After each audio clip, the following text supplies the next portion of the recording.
তারা যে অপরাধগুলো করেছে এগুলো শয়তানও করতে ভয় পাবে। বরখাস্তকৃত মেজর জেনারেল জিয়াউল হাসানের ব্যাপারে আমরা বলেছি যে তিনি প্রথমে র্যাবে, বিভিন্ন সময় র্যাবের বিভিন্ন পজিশনে, সর্বশেষ এনটিএমসির ডিজি হিসেবে চাকরিরত ছিলেন। তিনি বাংলাদেশের গুম, এনফোর্সড ডিসঅ্যাপিয়ারেন্স এবং এই গুমের পরে নিয়ে গিয়ে তাদেরকে যে পৈশাচিক অত্যাচার, তারপরে হত্যা করে লাশ বিভিন্ন জায়গায় ডিসপোজাল করে দেয়া, এই কালচারের জনক হচ্ছেন তিনি। তিনি বিভিন্ন সময়ে এই আওয়ামী লীগ সরকারের আমলে যারা বিরোধী দলের থেকে কথা বলার চেষ্টা করেছে, ভয়েস রেজ করার চেষ্টা করেছে, তাদেরকে একের পর এক পরিকল্পিতভাবে অপহরণ করেছেন, গুম করেছেন, বছরের পর বছর আটকে রেখেছেন। সেখানে তাদেরকে নিয়ার ডেথ এক্সপেরিয়েন্স দিয়ে এমন নির্মম অত্যাচারের মাধ্যমে তাদেরকে আটক রেখেছেন। তাদের মধ্যে বহু মানুষ আজও ফিরে আসেনি। তার নেতৃত্বে বিএনপির নেতা ইলিয়াস আলীকে অপহরণ করে হত্যা করা হয় বলে আমরা জানতে পেরেছি। এছাড়াও আরও অনেক নাম জানা এবং নাম না জানা অনেক মানুষকে অপহরণ এবং অত্যাচার নির্যাতন করার অভিযোগ তার বিরুদ্ধে আছে।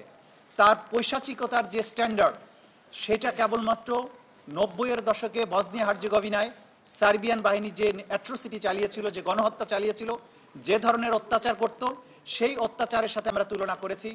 বসনিয়ার তদানীন্তন সেনাপ্রধান ছিল রাদোভান কারাজিচ এবং তার আরেকজন অফিসার ছিল রাটকো মলাদিচ।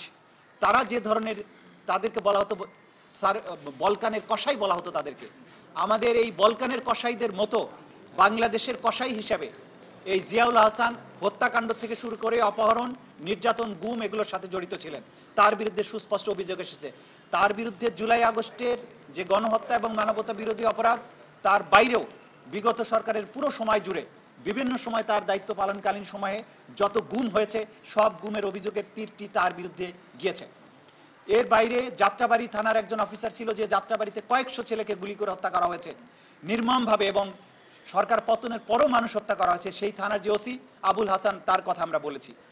সাভার অঞ্চলের একজন এসপি, একজন এএসপি, একজন ওসি, যারা আশুলিয়াতে 6টা ছেলেকে গুলি করে হত্যা করার পরে লাশ ভ্যানে মালপত্রের মতো এরকম চ্যাংদলা করে প্রথমে রিক্সা ভ্যানে উঠিয়েছে, পরবর্তীতে পুলিশের ভ্যানে তুলে পেট্রোল দিয়ে আগুন জ্বালিয়ে তাদেরকে পুড়িয়ে নিশ্চিহ্ন করতে চেয়েছে, প্রমাণ করতে চেয়েছে যে পুলিশ ভ্যানে আন্দোলনকারীরা আগুন দিয়ে এই লাশগুলো পুড়িয়েছে।